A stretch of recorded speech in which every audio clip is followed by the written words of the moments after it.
Hi, I'm Dan Rosenberg. I'm an English professor. I'm the chair of the English department at Wells College, and I'm chatting today with Courtney, who was an English major 2 years ago.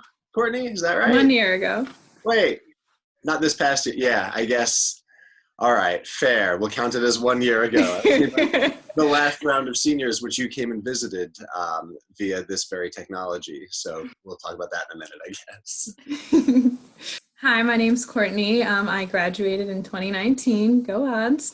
I was a swimmer on campus. I majored in creative writing, minored in book arts. I was also a tour guide supervisor, and now I'm currently getting my MFA in young adult and children's writing at Vermont College of Fine Arts. I'm in my second semester now, officially, so I'm a second year. So we just picked our class name because my grad school has a lot of weird traditions, just like how Wells does, which is part of the Okay. reason why I picked my grad school. So we have this thing called class names. So at the next residency, we get to reveal our name, but we've been spending a good chunk of the semester so far just coming up with our name, and we officially have it, but I'm not allowed to tell you what it is because we haven't done our name reveal yet. But they all have like literary puns in it. The one that just got revealed last semester at like the last residency, it was the Illiterati.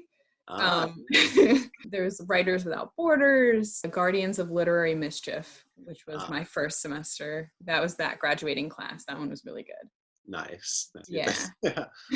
The English department participated back when this was a thing that could happen in a sort of like communal walking challenge, and we all had to come up Mhm. with names for our teams. Oh And my gosh. the iambic pedometers, felt very good about. That's incredible. That was not me. I forget which of my colleagues lobbed that one out there, but we all said, "Oh yes, of course." That's it. That's the one. What were the connections that you saw, other than like the emphasis on weird traditions, between sort of your time at Wells with us and where you've been since doing your MFA? Yeah, so my grad school focuses a lot on critical work as well. So I have to do a critical thesis as well as a creative thesis, which is something that I had to do at Wells too. So I'm currently preparing to submit with my next packet coming up, I have to submit my like official proposal for my critical thesis. And then I spend my entire third semester working on that. And then my fourth semester is my creative thesis, which is really intimidating and scary, but really good. And I felt prepared for it going in because of all the critical work that we did and the fact that I've already done critical theses before.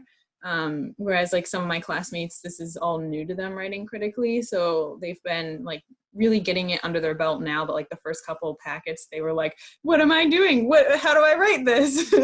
Where do we go? Yeah, I loved when you said that to the seniors. I'm like looking around the room at the creative writers who are all, varying degrees of resentful that I was making them write an essay. Like, look, see, this It's is important. helps you. I promise. I'm not just making up weird rules for you. Like, this Yeah. is designed to make it better. Yeah. I'm currently working on a different book. That's my focus for this semester. I want to try to complete a whole manuscript. But last semester, I ended up writing just every single age group because I wanted to try playing around. And then third semester, while I'm doing my critical thesis, the plan is to experiment with, for me, at least not for everybody, is to experiment with like different genres. I really want to play around with that. Oh, cool. So do you have a Yeah. sense of what age range you're ultimately aiming for your MFA thesis? Young adult for me, but I've had a lot of fun playing around with like picture book and early, oh my god, early reader's so hard, and like like they all are, but early reader for me is really a struggling point. In like middle grade, I found that I can do pretty okay at, better than I thought I could. Hmm.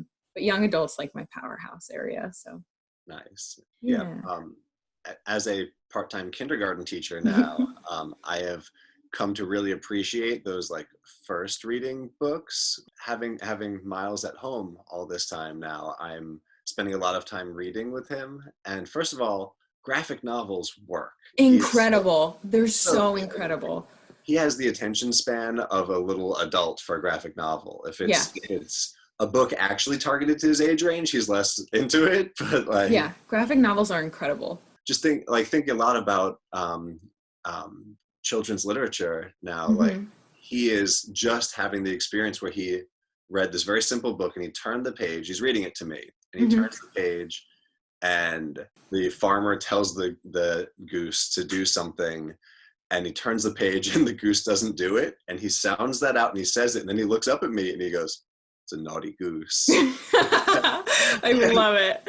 Like, yeah, books are great, right? You turn the Yeah. page, you get a surprise. It's, Yeah. it's It wonderful. was really fun. My first semester, like getting to write with Miles, like write a picture book with him. That was so much fun to get to play with too. I still remember when he was just barely starting to run around.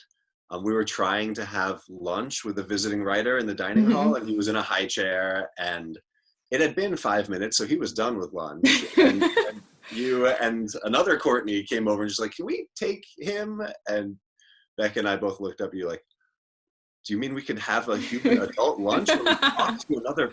We came outside when we were done, and the three of you were just running around the sycamore out front, and he Yeah. held on to that little squishy sheep that, Yeah. was it maybe Courtney Good's sheep? No, it was mine. It was on my yours? keychain. It was Yeah. your keychain.